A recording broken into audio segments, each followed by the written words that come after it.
Hello YouTube, Freddy Cardona here. Welcome back to another episode of Driving in the News. This is a special extended version, 15 minutes of nothing but 10-10 wins and unfortunately some commercials. So let's get started. Last week, closing arguments are now underway at the Kevin Spacey sexual misconduct trial. And also we'll tell you why a certain pasta maker is in the news. AccuWeather says sunny with a chilly breeze this afternoon. Real feels hovering around 50.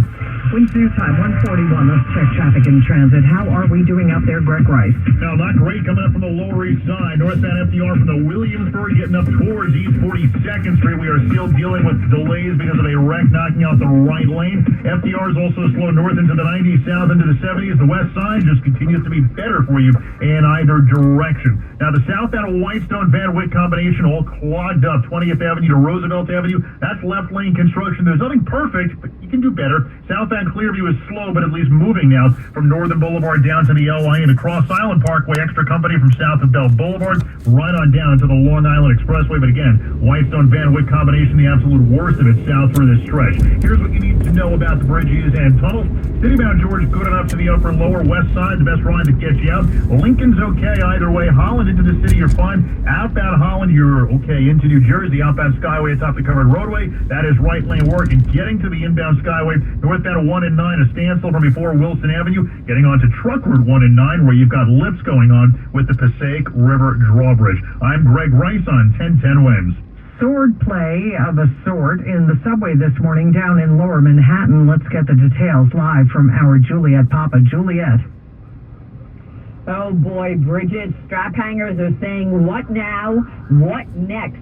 They've been bravely riding the subways, but this morning there was some kind of confrontation at the Park Place Church Street station, and a commuter was hit with the sheath of a sword. Now, it's not clear if the sword was in it, but it's about 2 feet long. The attacker fled the station, left it on the ground. The commuter was hit on the head and received a cut to his forehead and was taken to New York Downtown Hospital nearby. Now, there appeared to be words between the two as they were heading up the steps and out of the station. So the suspect, described as wearing all black, a black baseball hat sporting the Marvel logo. So he dropped the sheath and he took off. Police are investigating. They're trying to check out video to see if they get any further description or to find out exactly what happened between the two. Juliet Papa, 10-10 Wins, reporting live from Church Street. All right, Juliet, we thank you for that. Well, we have an eyewitness right now on 10-10 Wins Newsline, Rebecca Strasberg from Brooklyn. Rebecca, you were on the train. Tell us what happened. Hi there. Thanks for having me. Yeah, so this man just sort of entered the train, the stop before Chambers, and he asked a woman who was standing on the two doors that connect the train cars to move. And he seemed to do that with a little bit of haste. And he stood between the two cars for a while, and me and another woman, and that woman just sort of watched for a moment because we're not sure what he was going to do next. And then out of nowhere, he just opened those other doors to that back car and just whipped out a weapon. Everybody sort of in our car fled to the front, and everybody in that car fled to the back. And it looked like he was sort of engaging in some sort of combat with Rebecca, when you say he whipped out a weapon, we were just talking with our reporter about this. It seemed to be a sword, like a samurai sword, something pretty big, and I guess it was unclear if the weapon was in a sheath or not. Did you see it revealed, like just this guy waving a sword around? Yeah, it was absolutely that large. I didn't see whether or not it came out of a sheath, but it definitely looked sort of cinematic in the way that he whipped out something very large like that.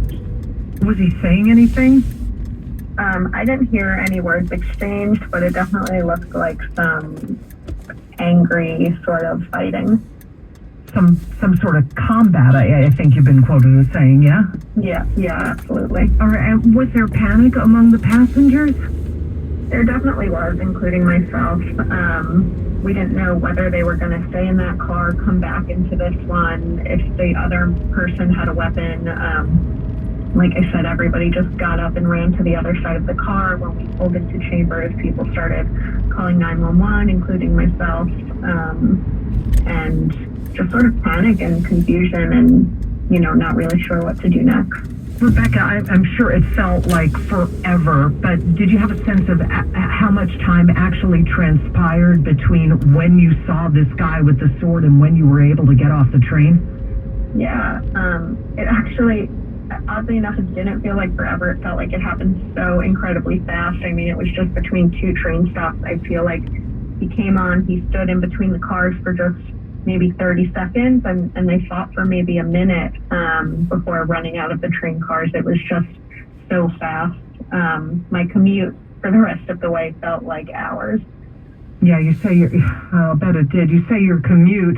Are you on this train ordinarily? I mean, have you seen probably nothing ever like this before, but how do you feel about riding the subways? Yeah, it's my normal commute. I work in Columbus Circle. I have been riding the subway since I was 13. I'm born and raised in Brooklyn.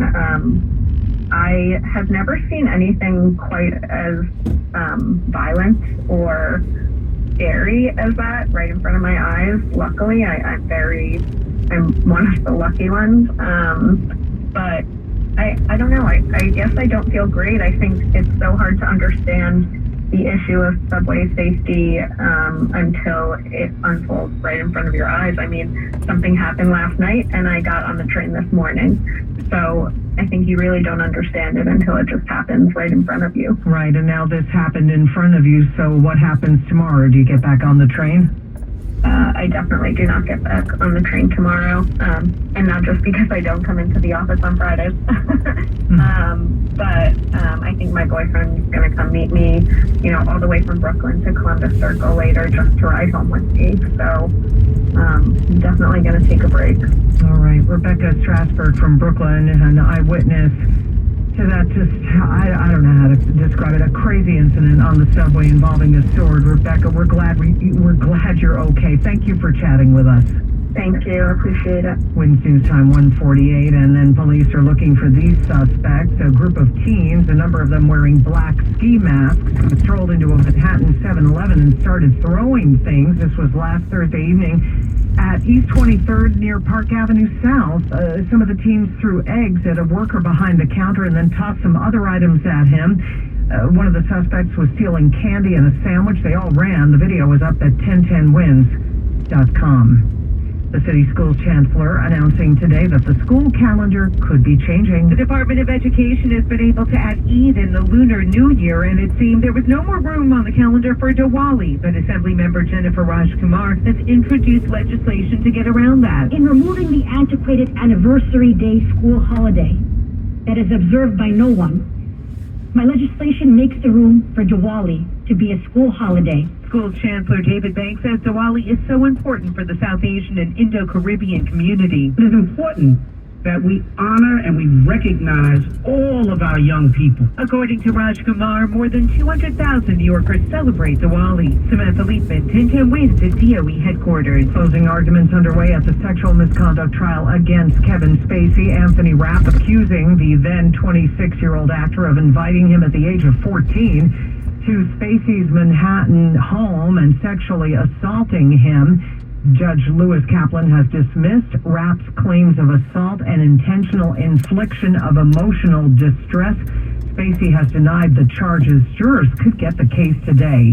And a popular pasta maker involved in a lawsuit. The Barilla box may boast it's Italy's #1 brand, but the pasta's not actually made there anymore. A federal judge has denied the company's motion to dismiss a class action lawsuit, accusing Barilla of misleading consumers. Despite the signature blue, red, and green boxes that take their cue from the Italian flag and the catchy claim of authenticity, Barilla is now based in Illinois and no longer uses Italian wheat exclusively. The company originated as a bread and pasta shop in Italy. Deborah Rodriguez. It's easy to think all money managers are pretty much the same, but at Fisher Investments, we're clearly different. Different? How? You sell high commission investment products, right? No, Fisher Investments doesn't sell any commission-based investment products. Well, you must earn commissions on trades. Nope, never at Fisher. We're a fiduciary, obligated to act in our clients' best interest. It's the highest standard of care for a financial advisor. How do you know what's in their best interest? We get to know our clients, and then tailor a portfolio based on their goals and needs. But you probably sneak in some hidden and layered fees. No, we have one transparent management fee structured so we do better when our clients do better. Wow, you really do look after your clients. That's because our top priority is helping them achieve a comfortable retirement. It might be why most of our clients come from other money managers. Visit FisherInvestments.com to find out why investors like you switch to us. Fisher Investments. Clearly different money management. Investments and securities involve the risk of loss. Queens News Time 151 traffic and transit update time with Greg Rice. Well, the westbound Grand Central went from bad to awful. You already had ongoing issues with the westbound Grand Central. The exit ramp to 82nd Street partially obscured by construction. But now you got to get there. Westbound Grand Central before 82nd Street looks to be either a crash or an accident. Whatever it is blocking at least 2 right lanes on the westbound Grand Central. So it is just a mess trying to get you past the terminals at this point. Elsewhere in Queens, eastbound LYMS past Queens Boulevard, and then right lane work on the eastbound LY getting over to Springfield Boulevard clogs you up from Main Street. That eastbound LY tie-up is also why the southbound Clearview is a struggle from Northern Boulevard getting on to the Long Island Expressway. But it's better than the Cross Island, which is all backed up from the Throgs Neck Bridge right on down to the LIE. Here's what you need to know about the bridges and tunnels. Citybound Georgia's fine. Nothing perfect out. West side closest to it. Lincoln Tunnel's about 10 either way. Holland Tunnel itself is fine. It's getting back to Jersey that has issues. Outbound Skyway atop the Hackensack River right lane work. You are on the New York Bay extension. Instead, traffic is sponsored by AARP New York. I'm Greg Rice on 1010 Wins. This November, cast ballots for candidates who care about the issues shaping our lives. Get voting information you can trust at aarp.org/nyvotes. Let's get the AccuWeather update, and live we go to meteorologist Brian Thompson. Yeah, Bridget, we are kind of climbing out of this chilly pattern we've been in most of the week. It's going to we're going to head into a nice little stretch here for tomorrow into Saturday. It's going to feature a lot of sunshine, and it's going to be turning warmer too. But as we get through the rest of the afternoon, we'll get up to a high of about 58 degrees. Not as chilly as it's been the last couple of days, but there is a decent breeze blowing out of the southwest up to around 20 miles per hour or so. Even gusting up to 25 miles per hour. It's kind of adding a bit of a chill to the air this afternoon. It's going to still be chilly tonight, mainly clear. Not quite as cold as the last couple of nights, though. 46 for low, sitting upper 30s in many suburbs. A lot of sunshine tomorrow with a milder afternoon, high 62. And then for Saturday, a nice warm day with a good deal of sunshine, high up to 66. Looks really good for game 3 of the ALCS in the Bronx. Late Saturday temperatures, most of that game will be in the 60s, which is not bad for late October. And more clouds, storm system coming up the coast to bring some rain. It looks like, especially into the afternoon and nighttime hours Sunday, high up to 61. We're at 56 degrees right now. It's sunny at Midtown and heading up to 58. I'm AccuWeather meteorologist Brian Thompson on New York's weather station, 1010 Wins. A look at coffee prices coming right up. Attention business owners with 3 or more employees that were impacted by COVID. You may be entitled to up to $26,000 per employee through the Employee Retention Tax Credit Program. Even if you already received government PPP or ERC benefits, call the Link Law Firm for a free consultation. 800-888-9800. That's 800-888-9800 to see if you qualify for a cash payment. No recovery, no fee. Call 800-888-9800. 800-888-9800 or visit COVIDTaxMoney.com. Are you the owner or manager of a New York City building that's over 25,000 gross square feet? Local Law 97 could mean annual fines for you if you don't comply with carbon emissions limits by 2024. NYC Accelerator offers free advice on energy efficiency and renewable energy upgrades, so you can turn compliance into cost savings. Don't miss out. Contact us today at accelerator.nyc/locallaw97. Kansas City Steak Company, another AmericanEagle.com success story. Started in 1932 as a family-owned butcher shop, today they're a leading distributor of superior all-American steaks delivered right to your door, ready for the grill and your taste buds. When it came to their website, an average site wouldn't do. They chose AmericanEagle.com to take their website to the next level. With a dramatic increase in competition and a softening market demand, they had two challenges: improve their brand presence and message, and produce a positive return. AmericanEagle.com got to work and executed usability studies and detailed audits of site experience, digital assets, and marketing. The results? Well, there you have it. The news for October 20, 2022, extended version. 15 minutes. Wow, there was a lot there to unpack. Got an attack on a subway. Board of Ed districts gonna add a new holiday, and so many other things. So anyway, guys, thank you so much for joining me on today's Driving in the News, and we'll see you on the next one.